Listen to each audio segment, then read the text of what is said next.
kowe kudu ngerti soal Tom Lembong. Berikut adalah beberapa fakta unik mengenai Thomas Trikasih Lembon. 1. Latar belakang pendidikan. Tom Lembong lahir di Jakarta pada 4 Maret 1971. Masa kecilnya pernah mengenyam pendidikan dasar di Jerman hingga usia sekitar 10 tahun. Ia kemudian meneruskan SD, SMP di Sekolah Regina Pacis Jakarta dan SMA di Boston, Amerika. Tom memperoleh gelar Bachelor of Arts di bidang arsitektur dan perancangan kota dari Harvard University pada 1994. 2. Karir di dunia keuangan dan investasi.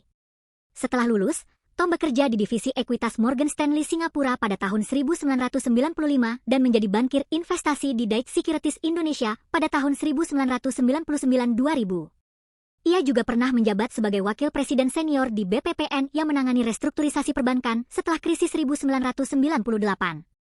Pada tahun 2006, ia mendirikan dan menjadi managing partner CEO dari Kufat Management, sebuah perusahaan ekuitas swasta. 3. Jabatan publik.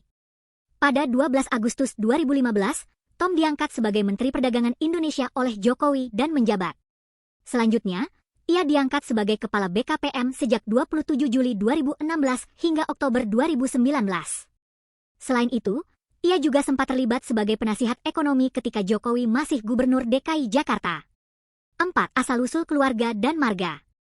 Tom berasal dari keluarga profesional di mana ayahnya adalah Yohanes Lembong, atau Ong Jogi, dokter spesialis jantung dan THT lulusan Universitas Indonesia. Ibunya berasal dari Tuban, Jawa Timur.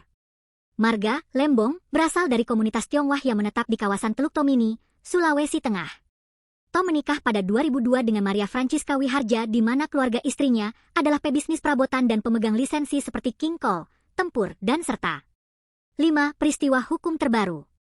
Pada 18 Juli 2025, Tom dijatuhi hukuman penjara selama 4,5 tahun dan denda 750 juta dalam kasus korupsi impor gula.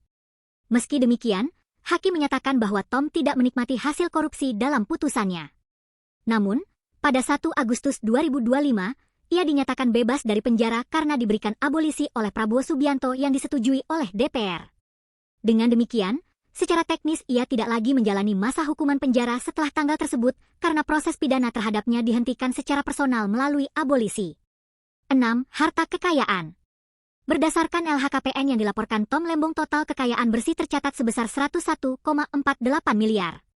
Tom Lembong mengaku tidak memiliki rumah atau properti, tanah bangunan, dan tidak memiliki kendaraan. Hampir semua harta ada di surat berharga.